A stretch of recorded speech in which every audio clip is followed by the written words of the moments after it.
Premièrement, mon nom, c'est Randy Johnston et j'ai vécu un jeunesse très, très, très troublant. J'étais un jeune homme, je pense, blessé à l'intérieur à cause de plusieurs affaires. J'étais un jeune homme qui avait beaucoup de masques. Je voulais projeter une image vraiment tough. J'avais des frères qui étaient déjà sur les rues à Montréal.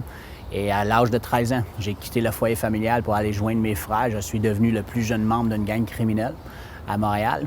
Et en quittant, je pensais vraiment que je m'en allais vers la liberté. Tu sais, souvent, les jeunes, ils font cette erreur-là. Hein? Ils pensent qu'en n'ayant aucune règle à suivre, ils vont être libres. Mais au lieu de m'en aller vers la liberté, je me suis trouvé dans un milieu que beaucoup de personnes ont souffert. J'ai été impliqué dans une affaire de meurtre où un jeune homme a perdu la vie, un autre a passé proche d'être mort à cause de la violence de notre gang. Et à un âge très jeune, moi-même, je me suis fait tirer. Et on est en train de marcher dans la ruelle où l'événement est arrivé. Et c'était un garde de gang. Et un soir, nous autres, on se préparait pour aller attaquer l'autre gang. Et il faisait déjà noir dehors, mais là, soudainement, dans la ruelle, il y a un de mes frères qui a lâché un cri. Il a dit « Les gars, fais attention, il y a un char qui vient d'arrêter. » Et quand mon frère a dit cela, tout le monde s'est mis à bouger, sauf moi. Je sais pas, je n'ai pas réagi assez vite. Mais soudainement, j'ai entendu un gros boom. J'étais à terre, ça saignait tout partout. Et l'ambulance est venue. Ils m'ont amené à l'urgence à l'hôpital. Je me suis fait tirer ici, dans cette ruelle-là. Et ça m'a pris au-dessus d'un an avant même que je pouvais commencer à apprendre à marcher encore. Et durant cette année-là, c'est là qu'ils ont réussi à trouver les coupables pour l'affaire des meurtres, l'affaire de meurtre de le jeune homme. Et un de mes frères s'est fait sentencer à la vie en prison. Moi, je me suis fait embarrer jusqu'à temps que j'avais mes 18 ans. Et c'était vraiment quelques années, de 13 ans à 18 ans pour moi. J'étais un jeune rebelle. Si j'ai appris une chose, c'est que la rébellion a toujours un prix attaché à ça, toujours. Souvent que ceux qui sont rebelles, ils ne sont pas rebelles parce qu'ils ont hâte à payer le prix, mais c'est parce qu'ils font la même erreur que moi j'ai faite. Ils pensent qu'en étant rebelles, ils vont être plus libres. Et moi, j'ai découvert d'une façon très difficile que la rébellion et la liberté, c'est pas la même chose. Et quand ils m'ont libéré à l'âge de 18 ans, je me suis trouvé de nouveau devant un juge, vol à main armée. Et là, j'ai eu ma première sentence adulte, 8 mois dans la prison de Bordeaux. Et dans cette prison-là, j'ai été impliqué dans une émeute. J'ai passé 3 mois dans la ségrégation, des cellules tout à fait spéciales dans le sous-sol de cette prison-là. Et quand j'ai sorti de cette prison-là, je m'en souviens qu'un gardien m'avait dit quelque chose.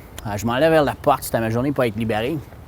Puis là, il a dit « Johnston, toi, là, tu vas être de retour. » Et moi, je m'en souviens que j'ai dit à ce monsieur-là, en somme, qu'est-ce que chaque détenu dit quand il sort de la prison? Moi, j'ai dit « No way. Moi, je ne retourne plus jamais en prison. » Mais si j'ai appris une autre chose, c'est que tant et aussi longtemps qu'on continue de marcher sur le chemin de la rébellion puis on refuse de mettre les breaks et de jeter un bon regard dans le miroir et apprendre par nos erreurs, la vérité, c'est qu'on va répéter les mêmes erreurs. Et ça n'a pas pris de temps avant que j'ai donné raison à ce gardien-là. J'étais de nouveau devant un juge, 3 ans de pénitencier cette fois-là. Je me suis trouvé dans un pénitencier de sécurité médium à Laval. Et dans cette prison-là, je me suis tenté de se suicider. Et je me suis ouvert les veines. Les gardiens m'ont sauvé la vie, mais ils m'ont aussi dit que j'étais trop dangereux pour être dans cette pénitencier de sécurité médium. Ils m'ont transféré dans un maximum. Et là, j'ai connu un monsieur qui était bien impliqué dans le monde criminel ici à Montréal. Et quand j'ai sorti, j'ai commencé à vendre de la drogue pour lui. Mais à un moment donné, j'ai retourné vers le crime, les vols à main armée. Je me suis fait arrêter pour un vol de banque. Je me suis fait enfermer dans une prison de sécurité maximum avec une sentence de 4 ans et demi cette fois-là. Et là, ils m'ont enfermé dans la prison qui était le plus vieux au Québec. On appelait ça le Vieux Pen, justement. C'est tellement vieux, ils l'ont fermé maintenant il y a à peu près une quinzaine d'années. Ça existe encore à Laval, mais il n'y a pas de détenus là-dedans. Et c'était dans cette prison-là que quelque chose est arrivé, que Dieu a servi vraiment pour commencer quelque chose en dedans de moi. Moi, je faisais partie d'une gang. On était 4 qui étaient toujours ensemble. Un de ces trois autres gars était mon meilleur ami. Et à un moment donné, il s'est fait poignarder 17 fois. Et c'est là que moi, je me suis commencé à poser des questions sur ma façon de vivre. Et je m'en souviens que j'ai commencé à aller à la chapelle dans cette pénitencier-là. Et c'était dans la chapelle que j'ai rencontré un monsieur qui est venu témoigner, un peu comme je fais ici présentement même. Et il parlait de Dieu, comment lui ce monsieur-là, il avait passé 25 ans dedans, puis il parlait comment lui avait découvert que Dieu était réel et comment ça l'avait transformé sa vie. Quand il avait fini de parler, il a fait quelque chose que je crois vraiment a commencé quelque chose en dedans de moi. Il a pris la peine de donner la main à les quelques gars qui étaient dans la chapelle. Et quand il a pris ma main, il m'a juste glissé quelques mots.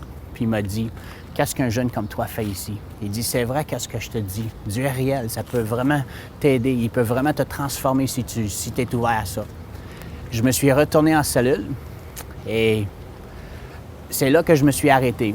Ensemble, pour la première fois depuis que j'avais quitté mes parents à l'âge de 13 ans, c'est là que je me suis arrêté. Et j'ai commencé à me poser des questions comme, « Randy, qu'est-ce que tu fais avec ta vie? Regarde où est-ce que tu es rendu. Où est-ce que tu vas être dans 5 ans, dans 10 ans si tu continues comme ça? » Et tellement que ça brassait en dedans de moi, j'ai écrit une lettre de 4 pages de long à ce monsieur-là, en vidant mon cœur sur papier, en demandant de l'aide.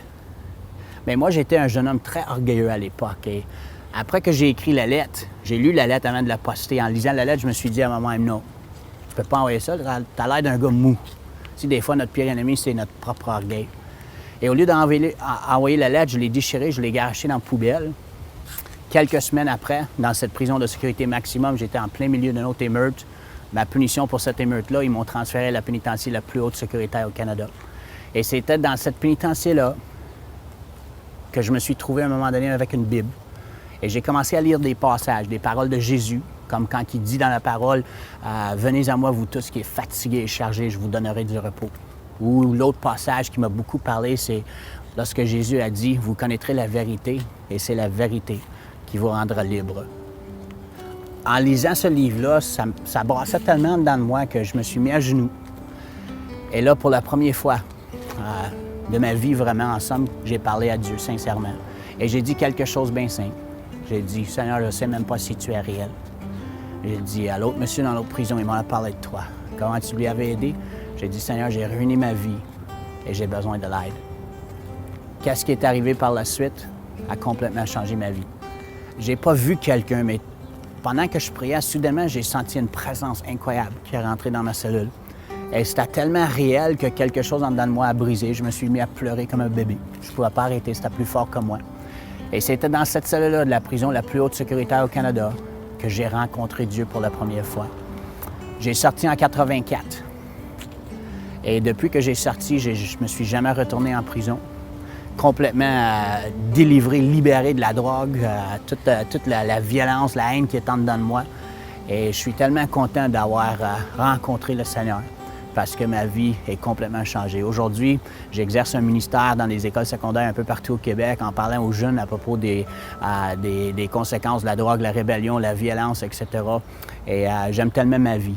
Et si j'aime ma vie, c'est parce que Dieu est réel et Dieu est bon.